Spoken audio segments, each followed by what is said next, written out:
መጽሐፍ ቅዱስ መዝሙር 107 ቁጥር 20 ላይ ይመስለኛል የቃሉን ድምጽ ሰምታችሁ የምትፈጽሙ እናንተ መላእክቶች ነው። መላእክ በዙሪያችሁ ነው አይደል?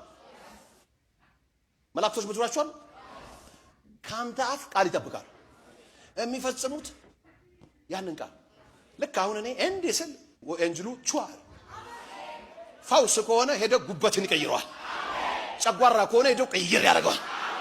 ቢሂል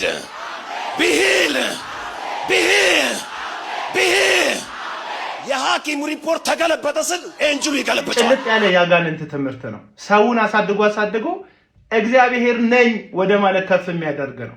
በአፌ ቃል በድምጼ መላእክት የፈለኩትን ያደርጉልኛል። ፈውስ ስል ፈውስ ያደርጋሉ። ይህንን ስል የኔን ትእዛዝ ተከትለው በኔ ንግግር ይንቀሳቀሳሉ የሚል መላእክትን ላልተፈጠሩበት ዓላማ የሚያውል ራስን ከእግዚአብሔር ጋር የሚያለካካ አጋንንታዊ ትምህርት ነው። እስቲ መጽሐፍ ቅዱስ ላይ እንሄድና ይህ ግለሰብ የጠቀሰውን መዝሙር በቅንፍ 103 ቁጥር 20 ላይ ከመምጣታችን በፊት መዝሙረኛው ዳዊት በዝማሬው ላይ ከላይ ምን እያወራን ይመጣው ሙሉን መልእክቱን እንድንረዳው ወደ ላይ ከፍ ብለን እናንብብ። ለምሳሌ ቁጥር 7 ላይ ሙሴ መንገዱን አስታወቀ፣ ለእስራኤልም ልጆች አደራረጉን።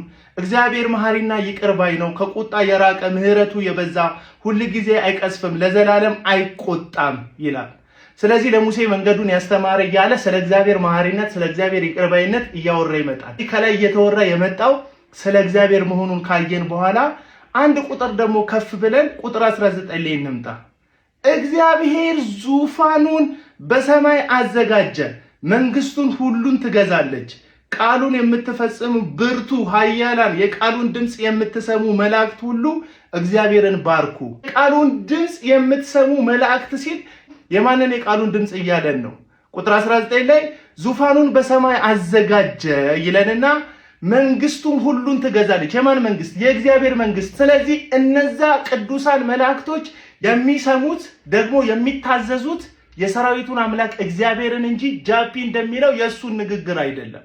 ይህ ግለሰብ ግን ራሱን አሳድጎ የኔን ትእዛዝ ፈውሱ ስላቸው አድርጉ ስላቸው መላእክት ይታዘዛሉ የሚል አጋንንታዊ ትምህርት ያስተምራል። ደግሞ የእሱ መድረክ ላይ ሄዶ የሚያገለግል መድረኩን የሚጋራው ይህን ግለሰብ ደግሞ ስሙት እስቲ። እንድትፈወሱ እግዚአብሔር አይጠየቅም። ፍቃድ ከሆነ አይባልም፣ ፍቅዱ ነው። ይህ ግለሰብ ደግሞ እንደሰማችሁት ለመፈወስ የእግዚአብሔርን ፍቃድ አንጠይቅም፣ ምክንያቱም እግዚአብሔርን እንድንፈወስ ፍቃዱ ነው ይለናል። በቀጥታ አንድ ነገር ልንገራችሁ፣ ዳግም መምጣቱ ዳግም ምጽአቱ የእግዚአብሔር ፍቃድ ነው አይደለም? እስቲ ኮሜንት ላይ አስፍሩልኝ።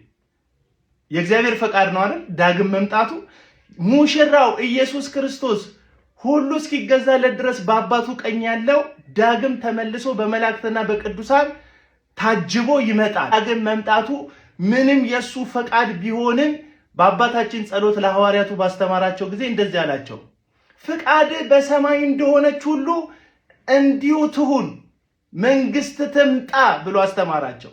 የትኛው ፈቃድ? በሰማይ ያለው ያንተ ፈቃድ በምድር ይሁን።